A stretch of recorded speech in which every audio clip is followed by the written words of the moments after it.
All right. Good morning, everybody. Welcome to Curiosity Corner Live. We are going to take a few moments and let more people hop in and join us. So, hope everyone's having a good day so far.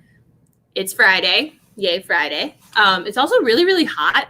So, that's interesting. I hope you guys like heat. I have a friend who absolutely loves it when it's super hot. And so she gets all upset when it's like 70. And she's like, it's freezing. And I'm like, what are you talking about? It's 70. But this is her kind of weather. We're supposed to get some rain, though, which should be rain and cool off at least a little bit. So, but yeah, other than the heat, be hydrated, drink all the water. It's good for you. Let's see. Oh, good morning, Isaac. Well, thank you for joining us. Welcome to today's episode. So let's see. That is about enough time. So hello again. My name is Joy. Welcome to today's episode of Curiosity Corner Live. Now, remember, we are coming at you every weekday right here at Curiosity Corner Live at 10:30. So make sure you hit that subscribe button if you haven't already. So, like I said, my name is Joy. I'm a guest engagement specialist at Great Lakes Science Center, and I am coming to you live from the Great Lakes Science Center, where today we are going to be exploring the science behind stained glass. Now, let's see, has anyone out there ever seen a stained glass window before? I have seen a ton, and I think they're really, really pretty, and they're really, really cool. So if you haven't seen a stained glass window before, what they are is basically a window. But yeah, so normal windows are made of glass that it's clear that you can see through pretty easily. Stained glass windows are made of glass that's colored. So it can have a bunch of different colors or designs, and some are really big and some are square and circular. And there's lots of different shapes and lots of different sizes, and they all look pretty darn awesome. Now, the cool thing about stained glass windows is they originated way back in ancient times in ancient Egypt and ancient Rome, but they didn't really get popular until the Middle Ages because of a special type of architecture called Gothic architecture. And the reason why stained glass windows were so popular is that in Gothic architecture, they had these bigger open spaces in buildings where you could just easily put a window in. So the architects thought, big open space for a window? Let's make it a super cool window. That may not be actually what they thought, but that's what I like to think that they thought. They like cool windows. So stained glass windows started popping up all over the place. Oh, and Isaac, you've seen them? Awesome. I think they're really, really cool. So stained glass windows are really ornate art pieces, but they also have a lot to do with science. So a few weeks ago, my friend Andy talked to you about nanotechnology, which is sort of studying teeny tiny little particles and really cool ways that you can study them and use them to impact different materials. Now, stained glass windows are actually a piece of nanotechnology. So a stained glass window is made when you heat up something called silica, or in the case of the Middle Ages, sand, and you heat it up to a really high temperature and then to form some glass. And then teeny tiny little nanoparticles of metals are added in. Now, the really cool thing is the size of those nanoparticles affects what color we see. So remember, light travels in waves. And so different colors have different wavelengths. So when light hits different sizes of nanoparticles, it scatters differently and creates different wavelengths of light, which allows us to see different colors. So if there's teeny tiny particles of gold in a stained glass window, there are some particles that make you see red, some can reflect orange, and some can reflect green, depending on how big those tiny nanoparticles are.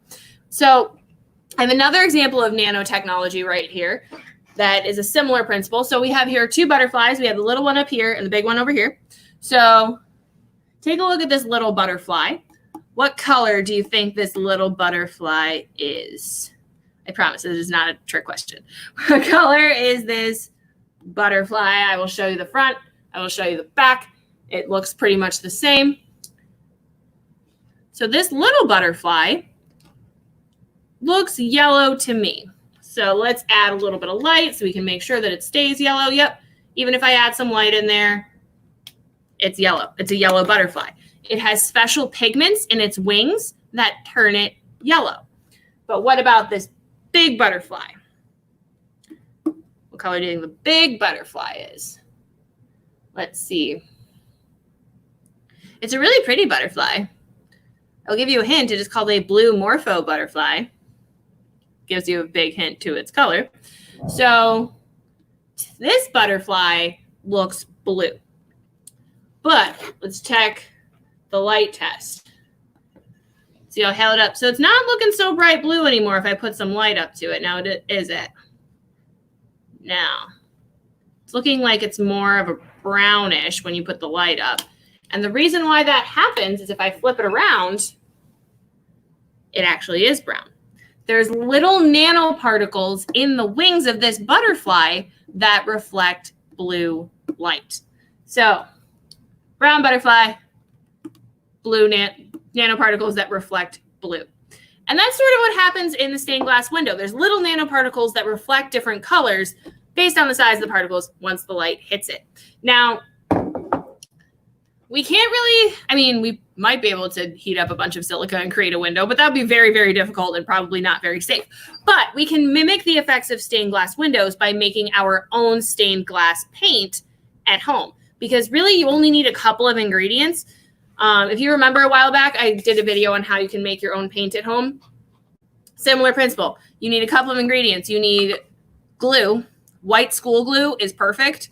Don't use like super glue or anything. I haven't tried it with clear school glue or any other color of school glue. So if you have a different color of school glue other than white, go ahead and try it. I'd love to see what happens. But school glue in a cup, not much. You literally just need enough. You can't really see because it's barely in there. Just need enough to really cover the bottom. And food coloring. That's it. So I'm just going to put a couple of dots of food coloring into my glue and then mix it up. Now with food coloring, honestly, less is more. If you put a ton of food coloring in there, your paint will be a super, super dark shade of whatever color you're making, which, hey, if that's what you're going for, do it. Because the more food coloring you add, the darker the shade will be. So I put 3 drops of food coloring in there, and it's a nice, vibrant blue. And then once you have your paint, that's really all you need to make it is your paint. If you want, you can try experimenting with adding a little bit of water to thin the paint out, if you think that'd be easier for you to paint. It works with a little bit of water. Just don't put too much in because then it won't stick. But it'll impact your final effect. So you can experiment with different textures of paint. So now that I have my paint, I need something to paint stained glass onto. And honestly, anything clear like glass or plastic will work. Slight caveat to that, though. Do not paint your windows or like your glasses or your like nice glasses that you drink out of. Recycle, like this is a recycled jar that I started painting yesterday. I have another recycled jar, like recycled bottles and jars, containers, anything like that is perfect. Just make sure you have permission to use it first. Let's see. Isaac used sparkle color glue to create a stained photo frame. That's awesome. I want to try this with sparkles. I just don't happen to have any sparkles on me, but that would be super cool. So once you have your stained glass paint, like I said, this is a recycled jar. I already have some stripes on there. So I have some red and I have some green. I'm going to put some blue on there and have like a rainbow striped jar. But yeah, you don't need a super thick layer before you get your stained glass effect. And what's really cool is this picks up light really, really nicely, just like a stained glass window does. And the cool thing about using recycled containers is you're doing something called upcycling too. So you're recycling and that you're using something that you're not using anymore for something else, which is a good way to help the planet. But you're also upcycling and you're taking something that you would ordinarily just be like, bye, go away. And you are improving it and making it better and making it really pretty. So let's see, I have one blue stripe. Have one blue stripe on there. And then I have, let's see, put my other blue stripe on there so that way it's symmetrical. Woo.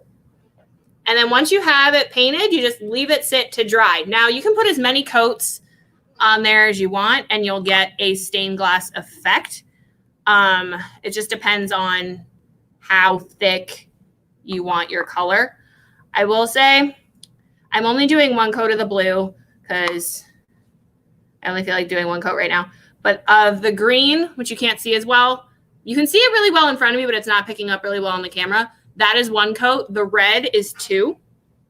So if you do 2 coats, you pick up some of that empty space that is just left by spreading your paint around naturally, or you can leave it. It's all up to you. It's your design. So yeah, I have now blue, so I'm going to leave that sit to dry. It doesn't take a super long time to dry, but you will need to leave it sit for a little while before, you touch it and pick it up. And then I have this one. This is a plastic jar. It does also work on plastic. You can kind of see it. I did some vines and some flowers. And you have your really cool stained glass effect. Now, if you don't have any clear plastic you can paint, you can also try and make your own sun catcher. And you can do that with one of those plastic lids and that seem to be in all sorts of people's houses where you open the container and there's all those like plastic containers with lids that almost never match. So if you have an extra one that you're not using, you put a thin layer of glue on the bottom. Again, school glue, just a thin layer of glue on the bottom. And then you take your food coloring. I'm going to move my camera down so you can see what I'm doing.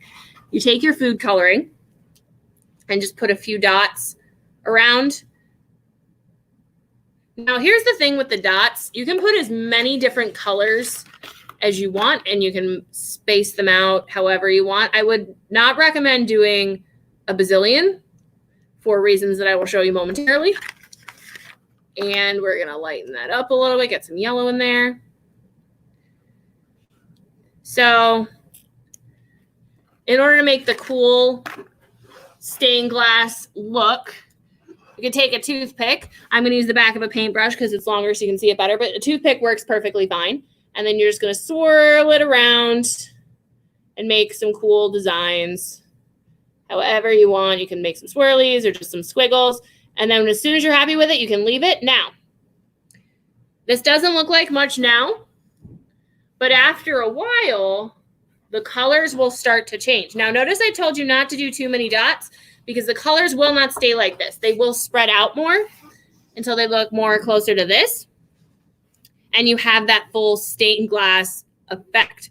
Now, the cool thing about this is you can either leave it to dry. Excuse me. Leave it to dry. It will take a couple of days, especially if you use a lot of glue. So the more glue you use, the longer it takes to dry.